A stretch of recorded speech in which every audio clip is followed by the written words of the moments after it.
ಗೊಂಡಿದ್ದಂತಹ air India ವಿಮಾನ ದುರಂತದಲ್ಲಿ 269ಕ್ಕೆ ಸಾವಿನ ಸಂಖ್ಯೆ ಏರಿಕೆಯಾಗಿದೆ. 242 ಜನರನ್ನ ಹೊತ್ತು ಪ್ರಯಾಣ ಮಾಡೋದಕ್ಕೆ ಹೊರಟಿದ್ದಂತಹ ಇದೇ ಏರ್ಲೈನ್ ಸಂಸ್ಥೆಗೆ ಸೇರಿದಂತಹ ಏರ್ಲೈನ್ ಇಲ್ಲಿ ಏನಂತಂದ್ರೆ ಒಂದು ಕನ್ಫ್ಯೂಸ್ ಆಗ್ತಾ ಇದೆ. ಏರ್ಲೈನ್ ಸಂಸ್ಥೆಯ ಒಂದು ವಿಮಾನ ಇದು. ಆ ಏರ್ಲೈನ್ ಸಂಸ್ಥೆಯ ವಿಮಾನವನ್ನು ಏರ್ ಇಂಡಿಯಾ ಕಂಪನಿ ಪಡೆದುಕೊಂಡಿರುತ್ತೆ. ಆಲ್ಮೋಸ್ಟ್ ಆಲ್ ವರ್ಲ್ಡಲ್ಲಿರುವಂತಹ ಎಲ್ಲ ವಿಮಾನ ಸಂಸ್ಥೆಗಳು ವಿಮಾನಗಳು ಏರ್ಲೈನ್ ಅನ್ನುವಂತಹ ಸಂಸ್ಥೆಯೇ ಸಪ್ಲೈ ಮಾಡುತ್ತೆ. ಆದರೆ ಈಗ ಹೆಸರು ಯಾರ್ದು ಬರ್ತಾ ಇದೆ? ಏರ್ ಇಂಡಿಯಾ ಹೆಸರು ಬರ್ತಾ ಇದೆ. ದಯವಿಟ್ಟು ಅದರ ಬಗ್ಗೆ ಸ್ವಲ್ಪ ಗಮನ ಹರಿಸಬೇಕು. ಯಾಕಂತಂದರೆ ಇಲ್ಲಿ ಏರ್ ಇಂಡಿಯಾ ತಪ್ಪು ಏನೂ ಇಲ್ಲ ಅಂತ ಅನಿಸ್ತಾ ಇದೆ ಮೇಲ್ನೋಟಕ್ಕೆ. ಯಾಕಂತಂದರೆ ಏರ್ಲೈನ್ ಯಾರು ಪ್ರೊಡಕ್ಷನ್ ಮಾಡಿರ್ತಾರಲ್ಲ, ಏರ್ಲೈನ್ ಅಂದರೆ ಈ ವಿಮಾನವನ್ನು ಯಾರು ತಯಾರು ಮಾಡಿರ್ತಾರಲ್ಲ ಅವರ ಹೆಗಲ ಮೇಲೆ ಈ ಒಂದು ಪ್ರಾಬ್ಲಮ್ ಏನೊಂದು ಟೆಕ್ನಿಕಲ್ ಇಶ್ಯೂ ಆಗಿದೆಯಲ್ಲ ಅವ್ರ ಹೆಗಲಿಗೆ ಹೋಗುತ್ತೆ. 6 ತಿಂಗಳ ಹಿಂದೆ ಇದೇ ವಿಮಾನ ತುರ್ತು ಭೂಸ್ಪರ್ಶ ಮಾಡಿತ್ತು, ಅಂದರೆ ಎಮರ್ಜೆನ್ಸಿ ಲ್ಯಾಂಡಿಂಗ್ ಮಾಡಿತ್ತು. ಆ ಟೈಮಲ್ಲಿ ಕಂಪನಿ ಏನು ಹೇಳುತ್ತಂತಂದರೆ ಈ ವಿಮಾನ ತಯಾರು ಮಾಡುವಂತಹ ಕಂಪನಿಗೆ ಹೀಗೊಂದು ಪ್ರಾಬ್ಲಮ್ ಆಗಿದೆ ಬನ್ನಿ ಅಂತ. ಆದರೆ 6 ತಿಂಗಳ ಟೈಮ್ ಇದ್ದರೂ ಕೂಡ ಯಾಕೆ ಕಂಪನಿಯವರು ಏನು ರಿಪೇರಿ ಮಾಡಲಿಲ್ವೋ ಅಥವಾ ಟೆಕ್ನಿಕಲ್ ಏನು ಎರರ್ಸ್ ಬರ್ತಾ ಇತ್ತಲ್ಲ ಅದನ್ನು ಸಾಲ್ವ್ ಮಾಡಲಿಲ್ವಾ ಅನ್ನುವಂತಹ ಎಲ್ಲವನ್ನೂ ಕೂಡ ಈಗ ತನಿಖೆಯನ್ನು ಮಾಡಲಾಗತ್ತೆ. ತನಿಖೆ ಹಂಗಿಂಗಾಗಲ್ಲ. ಈ ಬೇರೆ ಬೇರೆ ಇಲಾಖೆಗಳ ತನಿಖೆಯಾಗುವ ಹಾಗೆ ವಿಮಾನಯಾನಗಳ ತನಿಖೆಯೇ ಬೇರೆಯಾಗಿರುತ್ತೆ. ಯಾಕಂತಂದರೆ ಈ ಒಂದು ವಿಮಾನ ಅಪಘಾತಕ್ಕೀಡಾಗಿದೆಯಲ್ಲ, ಈ ಒಂದು ವಿಮಾನ ಅಪಘಾತಕ್ಕೀಡಾಗಿರೋದು ಎಲ್ಲ ಈ ದೇಶದಲ್ಲಿರುವಂತಹ ಇಡೀ ಭೂಮಿಯ ಮೇಲೆ ಇರುವಂತಹ ಎಲ್ಲ ಏರ್ಲೈನ್ ಕಂಪನಿಗಳಿಗೆ ಒಂದು ಪಾಠ. ಈ ಕ್ಷಣದವರೆಗೂ ಕೂಡ ಅಷ್ಟೇ, ಯಾವುದೋ ಒಂದು ರಷ್ಯಾನೋ ಅಥವಾ ಆಫ್ರಿಕಾನೋ ಯಾವುದೋ ಒಂದು ದೇಶದಲ್ಲಿ ವಿಮಾನ ಪತನವಾದರೆ ಅದಕ್ಕೆ ಏನು ಪ್ರಾಬ್ಲಮ್ ಆಯಿತು ಅನ್ನುವಂತಹ ಏನಂತಂದರೆ ರಿಸರ್ಚ್ ಮಾಡ್ತಾರೆ.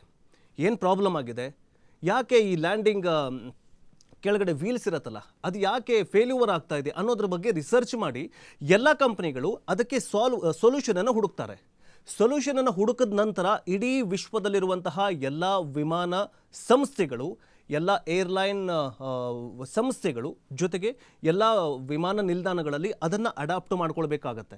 ಸೊ ಅದಕ್ಕೋಸ್ಕರ ಯಾಕೆ ವಿಮಾನ ಪ್ರಯಾಣ ಇಷ್ಟೊಂದು ಸುರಕ್ಷಿತವಾಗಿದೆ? ಎಲ್ಲೋ ಒಂದು ಕಡೆ ಒಂದೋ ಎರಡೋ ಆಗಿರುತ್ತೆ ಇಂತಹದ್ದು, ಆದರೆ ವಿಮಾನ ಪ್ರಯಾಣ ತುಂಬ ಸುರಕ್ಷಿತವಾಗಿದೆ. ಯಾಕಂತಂದರೆ ಏನು ಪ್ರಾಬ್ಲಮ್ಸ್ಗಳಾಗಿದ್ವಲ್ಲ ಆ ಪ್ರಾಬ್ಲಮ್ಸ್ಗಳನ್ನು ಅತಿ ವೇಗದಲ್ಲಿ ಅವುಗಳನ್ನು ತಿದ್ದುಕೊಂಡು ಹೋಗ್ಬಿಟ್ರು. ಈಗ ಬಸ್ ಪ್ರಾಬ್ಲಮ್ ಆಗುತ್ತೆ, ಏನೋ ಬಸ್ ಆಕ್ಸಿಡೆಂಟ್ ಆಗುತ್ತೆ.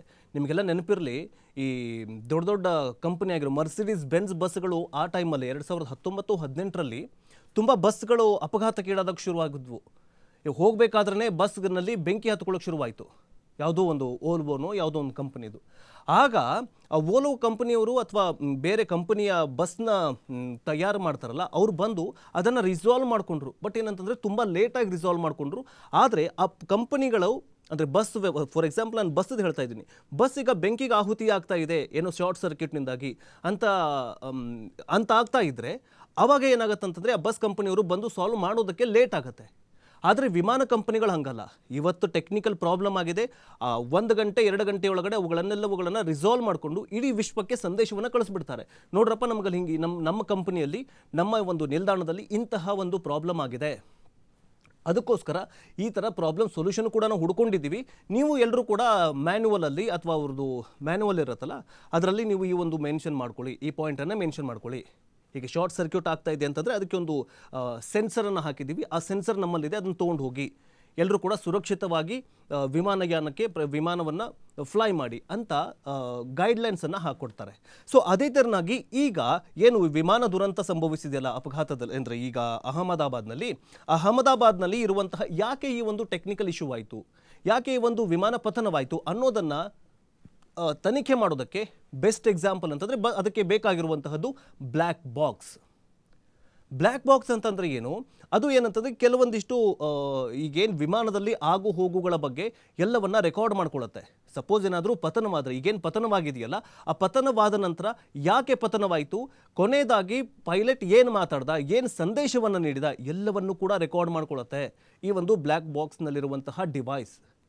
ಇವೊಂದು CCTV ಫೂಟೇಜ್ಗಳನ್ನು ಕೂಡ ರೆಕಾರ್ಡ್ ಮಾಡ್ಕೊಳ್ಳುತ್ತೆ. ಎಲ್ಲವನ್ನು ಕೂಡ ರೆಕಾರ್ಡ್ ಮಾಡ್ಕೊಂಡ ನಂತರ ಯಾಕೆ ಇದನ್ನು ಇಟ್ಕೊಳ್ತಾರಂತಂದರೆ ಬ್ಲ್ಯಾಕ್ ಬಾಕ್ಸನ್ನು ಮುಂದೆ ಆಗಬಹುದಾದಂತಹ ಅಪಘಾತಗಳನ್ನು ತಡೆಯೋದಕ್ಕೆ ತನಿಖೆಗೆ ಇದು ಯೂಸ್ ಆಗಲಿ ಅಂತ ಈ ಬ್ಲ್ಯಾಕ್ ಬಾಕ್ಸನ್ನು ಯೂಸ್ ಮಾಡ್ಕೊಳ್ತಾರೆ. ಅಂದರೆ ಬ್ಲ್ಯಾಕ್ ಬಾಕ್ಸನ್ನು ಇಟ್ಟಿರ್ತಾರೆ. ಆಯಿತಾ. ಸೊ ಈಗ ಏನಾಗಿದೆ ಅಂತಂದರೆ ಈ ಬ್ಲ್ಯಾಕ್ ಬಾಕ್ಸ್, ಈಗ ವಿಮಾನದ ಬ್ಲ್ಯಾಕ್ ಬಾಕ್ಸ್ ಪತ್ತೆಯಾಗಿದೆ. ದುರಂತಕ್ಕೆ ಕಾರಣ ಶೀಘ್ರವೇ ಬಯಲಾಗಲಿದೆಯಂತೆ. ಆಮೇಲೆ ಇನ್ನೊಂದೇನಂತಂದರೆ ಈ ವಿಮಾನಯಾನದ ದುರಂತಗಳಾಗ್ತಾವಲ್ಲ, ಅದರ ತನಿಖೆಯೇ ಬೇರೆ ರೀತಿಯಾಗಿ ಆಗಿರುತ್ತೆ.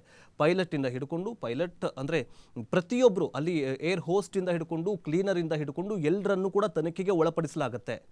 ಯಾರ್ಯಾರು ಈಗ ಅದಕ್ಕೆ ಯಾರು ಸಿಗ್ನಲ್ ಕೊಟ್ಟಿದ್ದಾರೆ, ಯಾರು ಸಿಗ್ನಲ್ ರಿಸೀವ್ ಮಾಡಿದ್ದಾರೆ, ಎಲ್ಲವನ್ನು ಕೂಡ ಇಲ್ಲಿ ತನಿಖೆಗೆ ಒಳಪಡಿಸಲಾಗುತ್ತೆ. ಇದರ ತನಿಖೆ ಬೇರೆಯೇ ಆಗಿರುತ್ತೆ, ತುಂಬ ಸ್ಟ್ರಿಕ್ಟ್ ಆಗಿರುತ್ತೆ. ಸೊ ಇಲ್ಲಿ ಯಾವ ಸರ್ಕಾರದ್ದಾಗಿರಬಹುದು ಅಥವಾ ಯಾರದ್ದೇ ಇಲ್ಲಿ ಏನಂದರೆ ಯಾರೂ ಕೂಡ ಇಲ್ಲಿ ಇಂಟರಪ್ಟ್ ಆಗೋದಿಲ್ಲ. ಅಷ್ಟು ಕಟ್ಟುನಿಟ್ಟಾಗಿ ಇಲ್ಲಿ ತನಿಖೆ ಮಾಡಲಾಗತ್ತೆ.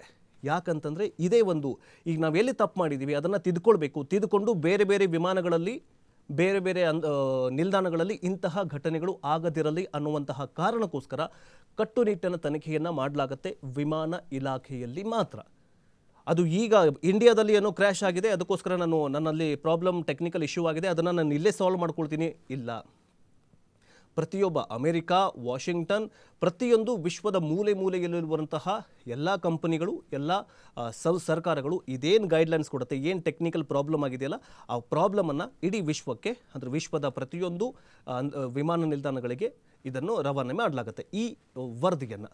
ಸೊ ಹೀಗಾಗಿ ಈಗ ಪತನಕ್ಕೆ ಕಾರಣವಾಗಿರುವಂತಹ ಅಂಶದ ಮಾಹಿತಿಯನ್ನು ನೀಡಲಿರುವಂತಹ ಕಪ್ಪು ಪೆಟ್ಟಿಗೆಗೆ ಈಗಾಗಲೇ ತನಿಖೆಗೆ ರೆಡಿಯಾಗಿದೆ. ಏನೋ ಅಮೆರಿಕಾದಿಂದ ಕೆಲವೊಂದಿಷ್ಟು ಸಂಸ್ಥೆಯೂ ಕೂಡ ನಾವು ನಿಮಗೆ ತನಿಖೆಗೆ ಏನಂತಂದರೆ ನಾವು ತನಿಖೆಗೆ ಸಪೋರ್ಟ್ ಮಾಡ್ತೀವಿ ಅಂತ ಹೇಳಿದ್ದಾರೆ. ಜೊತೆಗೆ ಬ್ರಿಟನ್ ಸಂಸ್ಥೆಗಳು, ಅಮೆರಿಕ ಮತ್ತು ಕೆಲವೊಂದಿಷ್ಟು ದೇಶಗಳು, ಬೃಹತ್ ಅಂದರೆ ಟೆಕ್ನಿಕಲಿ ಮುಂದೆ ಹೊರದಿರುವಂತಹ ದೇಶಗಳು ಈ ಒಂದು ತನಿಖೆಗೆ ಸಾಥನ್ನು ಕೊಡ್ತಾಗಿದ್ದಾವೆ. ಯಾಕೆ ಸಾಥ್ ಕೊಡ್ತಾವೆ ಅಂತಂದರೆ ನಮ್ಮಲ್ಲೂ ಕೂಡ ಏನು ಪ್ರಾಬ್ಲಮ್ ಆಗಬಾರ್ದಲ್ಲ. ಈಗೇನು ಟೆಕ್ನಿಕಲ್ ಪ್ರಾಬ್ಲಮ್ ಆಗಿದೆಯಲ್ಲ, ಈ ಏರ್ಲೈನ್ಸಿಂದ ಏನಾದರೂ ಪ್ರಾಬ್ಲಮ್ ಆಯಿತಾ, ಅಥವಾ ಈಗೇನಾಗುತ್ತೆ ಅಂತಂದರೆ ಇಲ್ಲಿ ಎರಡು ಭಾಗ ಬರುತ್ತೆ. ಬೋಯಿಂಗ್ ಕಂಪನಿಯಿಂದ ಏನಾದರೂ ಪ್ರಾಬ್ಲಮ್ ಆಯಿತಾ, ವಿಮಾನದಲ್ಲಿರುವಂತಹ ಟೆಕ್ನಿಕಲ್ ಇಶ್ಯೂವಿಂದಾಗಿ ಏನಾದರೂ ಪ್ರಾಬ್ಲಮ್ ಆಗಿದ್ರೆ ಅದು ಬೋಯಿಂಗ್ ಮೇಲೆ ಹೋಗುತ್ತೆ, ಬೋಯಿಂಗ್ ಸಂಸ್ಥೆಗೆ ಮೇಲೆ ಹೋಗುತ್ತೆ. ಈಗ ಏರ್ಲೈನು ಮತ್ತು ಈ ಏರ್ ಇಂಡಿಯಾದ ಮೇಲೆ ಹೆಂಗೆ ಬರುತ್ತೆ ಅಂತಂದ್ರೆ ತನಿಖೆ, ಇಲ್ಲೇನಾದರೂ ರಿಸೀವಿಂಗು ಮತ್ತು ಏನು ಕನೆಕ್ಟಿವಿಟಿ ಏನಿರುತ್ತಲ್ಲ, ಅಂದರೆ ಇದನ್ನು ನಡೆಸ್ಕೊಂಡು ಹೋಗ್ತಾರಲ್ಲ, ಫಾರ್ ಎಕ್ಸಾಂಪಲ್ ಈಗ ಅಹಮದಾಬಾದ್ ಏರ್ಪೋರ್ಟ್ನಲ್ಲಿರುವಂತಹ ಸಿಬ್ಬಂದಿಗಳು ಏನಾದರೂ ತಪ್ಪು ಮಾಹಿತಿಯನ್ನು ಕೊಟ್ಟರು, ಅಥವಾ ಪೈಲಟ್ ಏನಾದರೂ ತಪ್ಪು ಮಾಹಿತಿಯನ್ನು ಕೊಟ್ಟನು, ಸೊ ಈ ಥರನಾಗಿ ತನಿಖೆಗಳು ನಡೀತಾ ಹೋಗುತ್ತೆ. ಸೊ ಈಗ ಏನಾಗಿದೆ ಅಂತಂದರೆ ವಿಮಾನ ದುರಂತಕ್ಕೆ ಈಗಾಗಲೇ ಈ ಥರನಾಗಿ ತನಿಖೆ ಶುರುವಾಗುತ್ತೆ. ಆದರೆ ಈಗ ಪೈಲಟ್ ಸಮಯದಲ್ಲಿ, ಅಂದರೆ ಈಗ ಗುಜರಾತ್ನ ವಿಮಾನ ದುರಂತಕ್ಕೆ 2,000 ಕೋಟಿ ರೂಪಾಯಿ ವಿಮಾ ಪರಿಹಾರವನ್ನು ಕೂಡ ನೀಡಲಾಗಿದೆ. ದುಡ್ಡೆಲ್ಲ ಕೊಡ್ತಾರೆ. ಈಗೇನೆಂದರೆ ಈ ವಿಮಾನದ ಈ ಒಂದು ವಿಮಾನದ ಪ್ರೈಸ್ ಎಷ್ಟಿರುತ್ತೆ, ಬೆಲೆ ಎಷ್ಟಿರುತ್ತೆ ಅಂದರೆ 2,000 ಕೋಟಿ 3,000 ಕೋಟಿ ಎಷ್ಟು ಇರುತ್ತೆ. ಅಷ್ಟೆಲ್ಲ ದುಡ್ಡು ಕೊಟ್ಟರು ದುಡ್ಡು ಕೊಟ್ಟು ತೊಗೊಂಬಂದಿರ್ತಾರೆ. ಈಗ ಇದೇನು ನಮ್ಮ ಬೋಯಿಂಗ್ ಸಂಸ್ಥೆ ಇದೆಯಲ್ಲ, ಇಡೀ ವಿಶ್ವದಲ್ಲೇ ಟಾಪ್ ಸಂಸ್ಥೆಯಾಗಿದೆ. ಇಷ್ಟೆಲ್ಲ ದುಡ್ಡು ಕೊಟ್ಟರು ಕೂಡ ಸೇಫ್ ಅಲ್ಲ ಅಂತ ಗೊತ್ತಾದರೆ ಹೆಂಗೆ ತೊಗೊಳ್ಳೋದು, ಹೆಂಗೆ ಜನ ಹೋಗ್ತಾರೆ, ಇದೆಲ್ಲವೂ ಕೂಡ ಏರ್ಲೈನ್ ಕಂಪನಿಗಳ ಮೇಲೂ ಕೂಡ ಇಫೆಕ್ಟ್ ಆಗುತ್ತೆ. ಅದಕ್ಕೋಸ್ಕರ ಈ ತನಿಖೆ ತುಂಬ ಇಂಪಾರ್ಟೆಂಟ್ ಆಗುತ್ತೆ. ಈ ತನಿಖೆಗೆ ಯಾರು ಸಾಥ್ ಕೊಡ್ತಾರೆ, ಯಾವ ಮನುಷ್ಯನೂ ಕೂಡ ಸಾಥ್ ಕೊಡೋದಿಲ್ಲ. ತಾನೇ ಮನುಷ್ಯನೇ ನಿರ್ಮಾಣ ಮಾಡಿರುವಂತಹ ಬ್ಲ್ಯಾಕ್ ಬಾಕ್ಸ್ ತನಿಖೆಗೆ ಇದು ಸಪೋರ್ಟ್ ಮಾಡಲಿದೆ. ಇನ್ನು ಮುಂದಿನ ಸುದ್ದಿಯನ್ನು